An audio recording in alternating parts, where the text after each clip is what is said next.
It was a Thursday in Croydon, near the old aerodrome. A group of kids were exploring the spinney, messing around under the trees and bushes. That's when they saw him. A man hanged by a piece of string from a branch. He stood, feet still on the ground, leaning forward at an odd angle and being gently swayed by the wind. The kids ran to get help. Soon, police and an ambulance were there, but it was too late. The man had been dead for some time. They searched him for clues, anything that might say who he was, but there was nothing of significance, except a tattoo on his arm. L. Woods, 25 Boston Road, Croydon.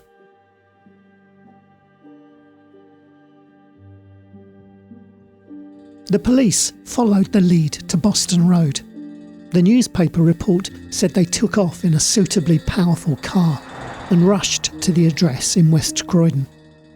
The Woods family indeed lived at number 25, but they had no idea who he was. No one recognised him, and at the mortuary, no one could identify him either. News of the story circulated, then someone finally stepped forward. His brother, Leonard. The dead man was John Isaac Terry. He was 55. A wanderer, working odd jobs, sometimes staying at the Pit Lake lodging house, never really settling anywhere. Leonard explained the tattoo. Years back, in about 1908, John had been in love with a girl named Lizzie Woods. Nothing really came of it, and after a few years, she left the area. John never married, never found anyone else, and never truly forgot her, especially with her name and address permanently inked on his arm. At the inquest, they tried to piece it all together. John had fought in the war and had been gassed. He'd struggled with severe gastritis, a condition that likely caused him constant pain. But there was no clear sign of what made him climb the tree that day in the woods. No note, no farewell, no sign that anyone else was involved. In his pockets, just a halfpenny, some boot polish and a matchbox. So the jury, with no real answers, recorded an open verdict. There just wasn't enough evidence to say exactly how or why he died there.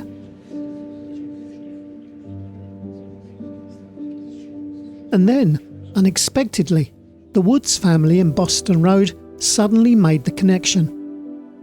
Mr. Woods said he had a sister, Elizabeth, known by some as Lizzie, and had worked at Welford's Dairy in Woodside.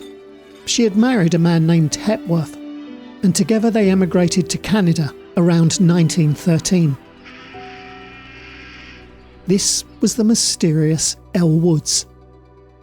It seems odd they were so slow to make the connection. John Isaac Terry was buried at Mitcham Road Cemetery in September 1936. The name on his arm, Lizzie Woods, stayed with him to the end. Though she turned down his affections almost 30 years before, her name remained ingrained on his arm and in his heart. John Terry was a man who could never quite let go of the past.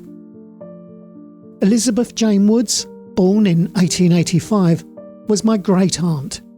Her brother, George Woods, was my great-grandfather, and his daughter, Carrie, just a few years later, would give birth to my dad, Roy, at the very same address, 25 Boston Road. The Tattooed Man is a true story, pieced together from articles in the Croydon Times, the Croydon Advertiser, and the Daily Mirror. The script and audio production is by me, Tim Longhurst. Newspaper research with Find My Past. Sound and music are from Envato Elements. Thanks for listening.